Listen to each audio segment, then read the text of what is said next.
This is my William Optics Redcat 51 version 2.5, and when I purchased it back in 2023, you would have thought I was the happiest boy in the world.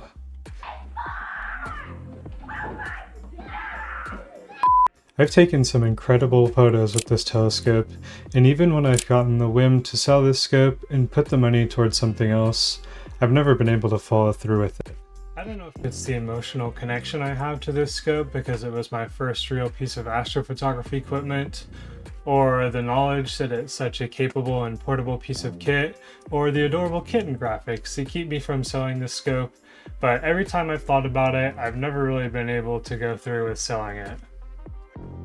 My family is planning a trip to a dark sky site in Arizona later this year, and lugging this through the airport seems a lot more enjoyable than lugging this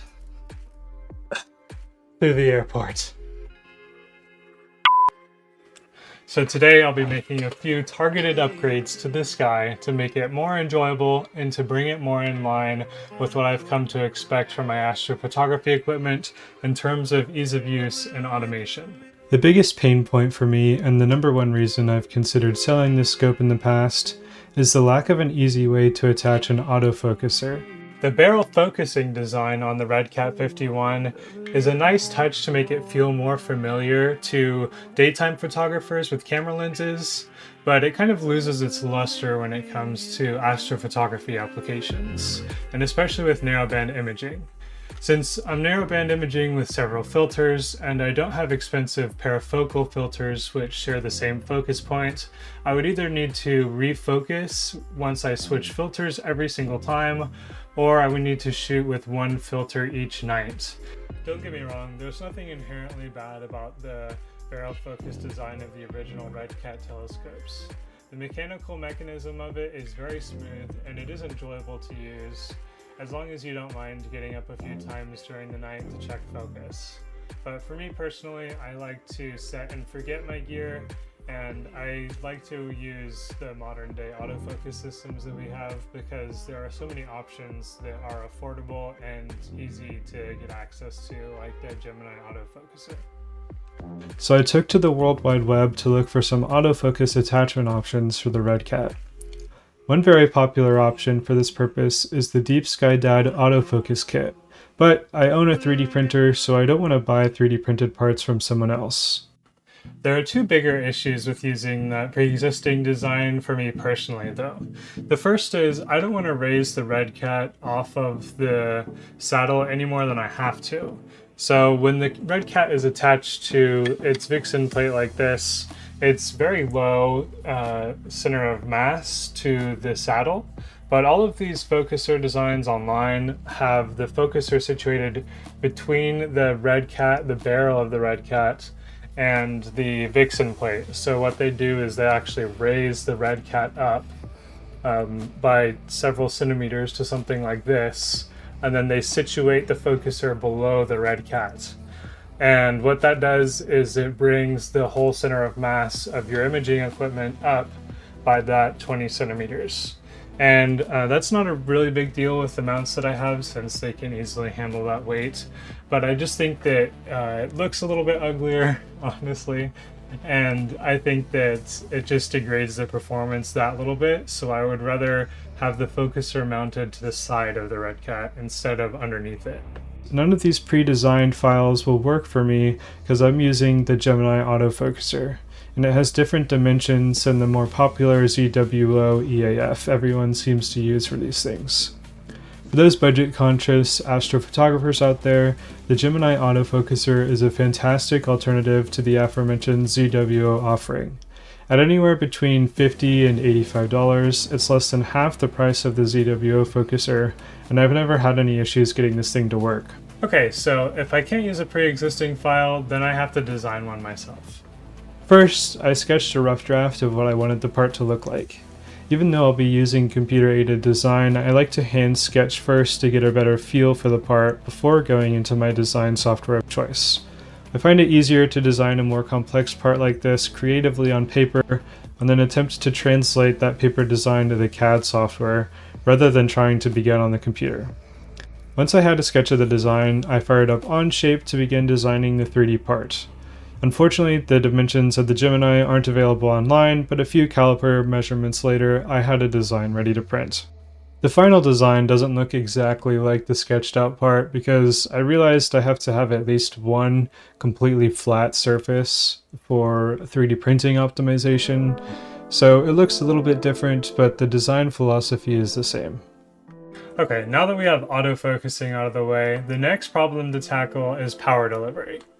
Now this isn't an issue that really urgently needed solving, but the SV 241 Power Hub was on sale on Prime Day for like $35, and I've been wanting to try one out for review, so I went ahead and picked one up.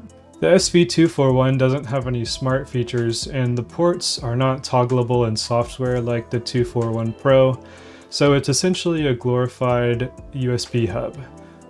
However, unlike a USB hub, it also has 5.5mm DC power output, in addition to the USB connections, meaning I can do away with one power brick and power my entire system with only one DC power adapter, which is the real goal of adding this piece of hardware.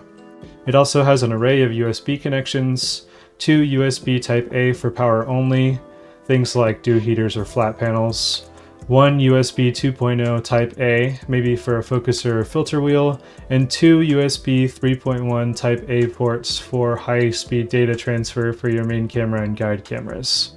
The PC connection is handled by an included USB 3.1 Type-B cable, and there's also a USB Type-C connection which can be used for any equipment with that type of cable.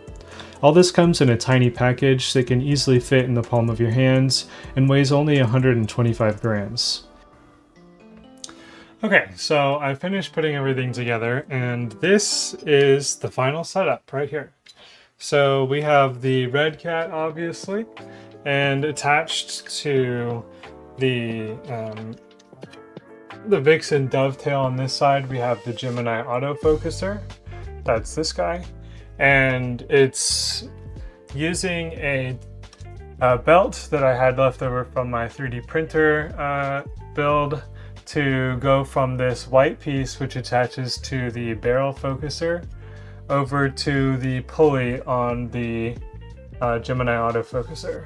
So that's how the focus system works. Pulley, which goes into the Gemini autofocuser via a little toothed gear here, and then the pulley goes around and is held in place with tension from one bolt.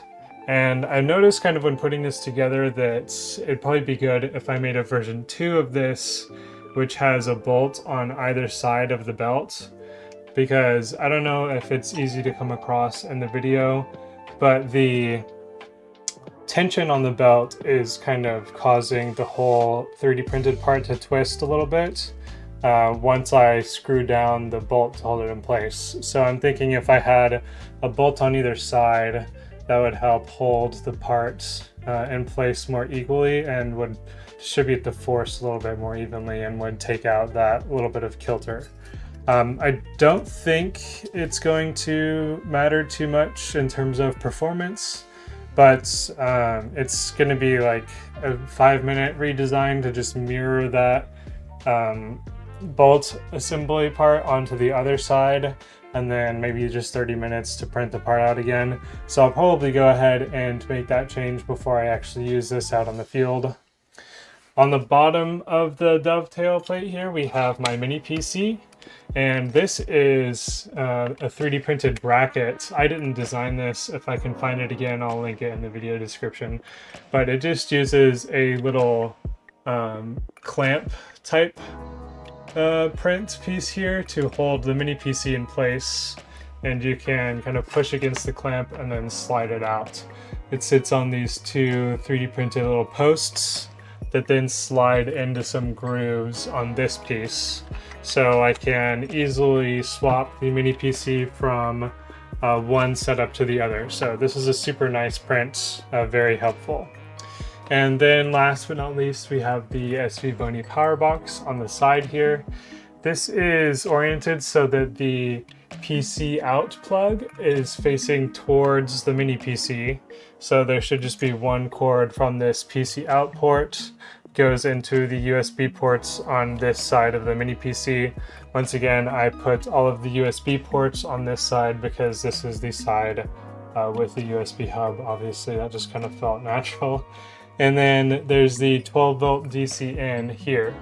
Unfortunately, that means that the 12 volt power to power the PC has to come from below the underside and then wrap back around to the front, the 12 volt connection on the Melee Quieter mini PC, but that's not that big of a deal.